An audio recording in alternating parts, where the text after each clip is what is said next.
molecule glutathione. Numi is the product that contains glutathione. Melissa and I swish with this twice a day. We urge you to go to Numi.com/house1. That's Numi, Neumi.com/HOWSE and the numeral 1. Begin finding out about the power of glutathione while also supporting this broadcast network. Thank you.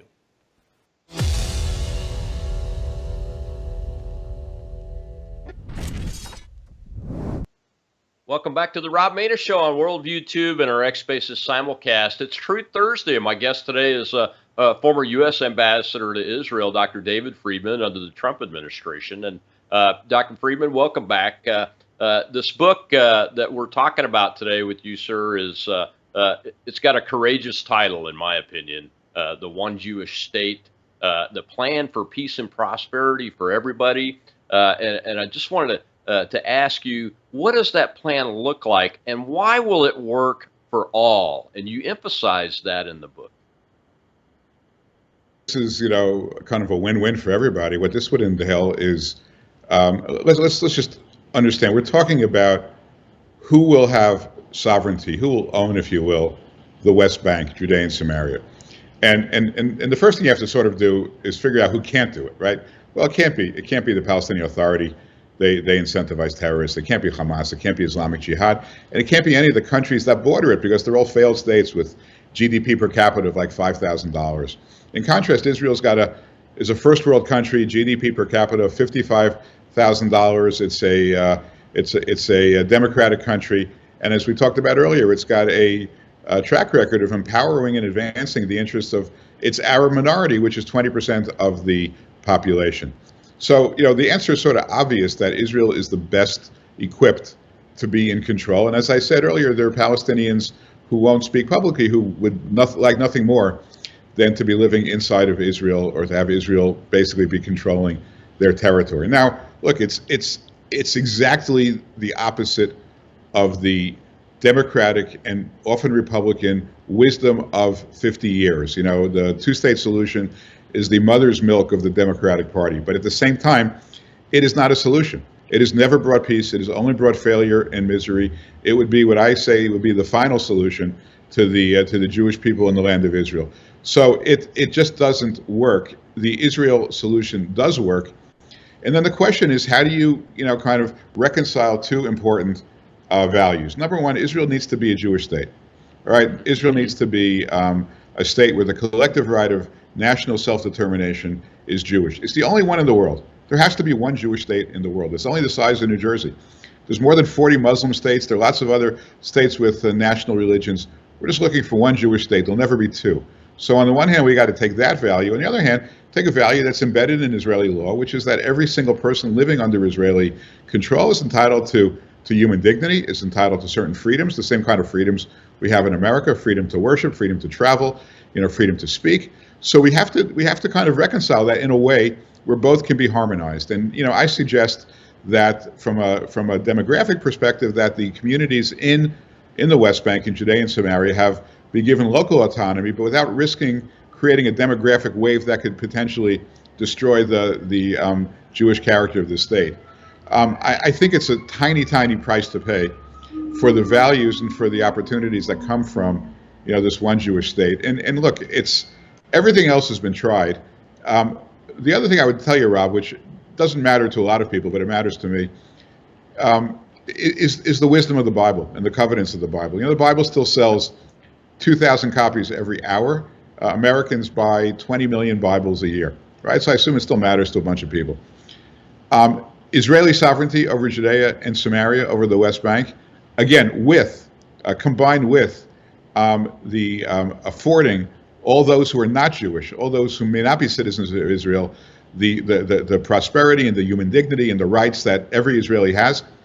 Doing that together is really what God had in mind when he made his covenants to Abraham, Isaac, and Jacob. And those are the prophecies of Jeremiah, Ezekiel, and Isaiah. So, it is exactly what God had in mind. And, what Mike Pompeo says in the foreword to my book, which he wrote, is why should anybody be surprised that fulfilling God's will actually creates the best outcome for all the inhabitants of the land? And I think he's right. And I think this works practically speaking, but I think to a lot of people and to me and others, it works theologically as well. It really is, I think, the right outcome for this very holy part of the world. Definitely works theologically for me. I'm glad you brought that up. That was my next question, was to get you to talk about what you wrote about in the book about the biblical advantages of this and why it could go to that. So, Mr. Ambassador, you were in the last Trump administration. Talk the audience through real quick before we get to the end of the show. What does this look like if when Mr. Trump gets reelected, the President of the United States? What can we expect to see? Is this a program that he has looked at specifically, or is it an opportunity to present it to that administration as one part of a set of opportunities? So look, I haven't presented it to him yet. He's got too many things on his mind, too much going on to kind of bog him down with this type of detail. I'll present it to him once he's elected. I think the first question he'll ask me is, well, what does Israel want to do? Like, it's not up to me, it's really up to Israel. I mean, they have to make this decision first. Are they behind it? And I actually believe that this will take a little bit of time to get the Israeli society, because they have to live with this. And it's a big lift. And it's cost a lot of money, and it's got to be done in a way where, Israel doesn't end up being boycotted and economically sanctioned. And we want to work with the Abraham Accords countries. We want to talk to Saudi Arabia about this and really get them to understand what this is about. So what he'll say to me is this. He'll say, if you can get Israel, if Israel wants to do it, and you can get some of our Gulf allies to support it and kind of work a consensus around this, I'm totally in.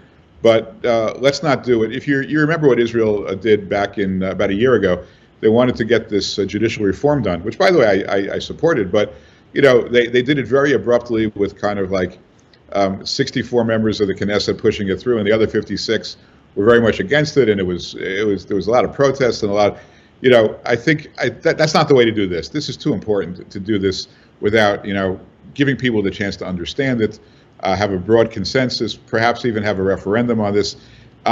Israel's going to have to live with this for, hundreds of years. So it's got to get done right. And I think what the president will say to me is, work on it with whoever you think, go meet with whoever you want. And if this works, and if you can convince me that this is going to, bring a better level of peace and prosperity, I'm all in. But I think we have a burden of proof that we still have to meet. Yeah, I mean, it's like any democracy or republic. The Israeli politicians are divided depending on what they want to do. Have we heard from the Prime Minister, the current Prime Minister, about this idea at all in the past?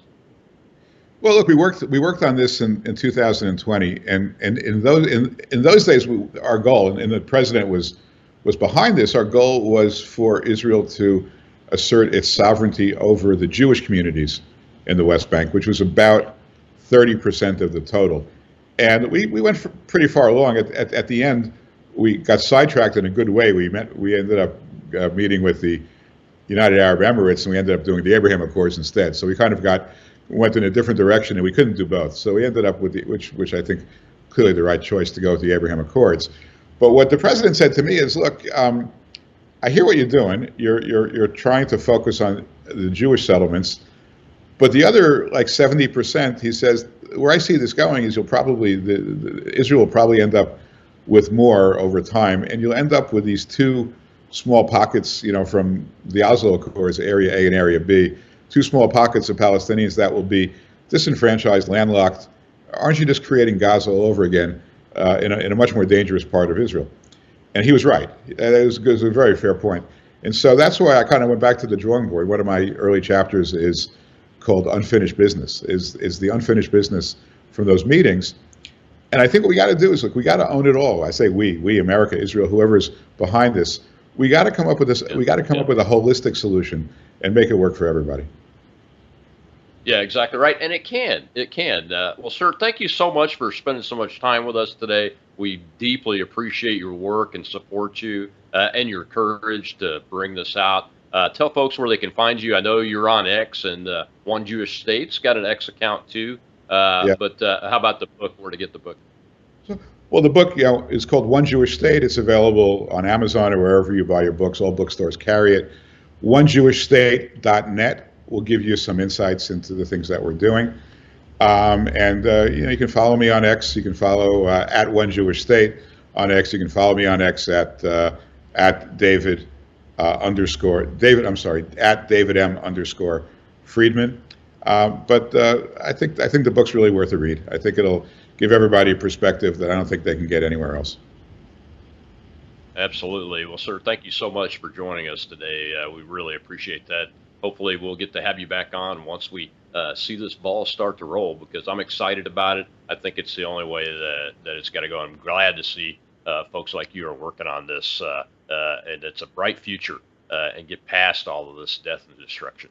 Well, Monday is More War Monday again, unfortunately, and we're talking with the author of Mao's America, Chi Van Fleet, for the hour about her book and what's happening in the United States from a communist, Chinese, Maoist perspective. I'll see you then on Worldview Tube and X Spaces Simulcast.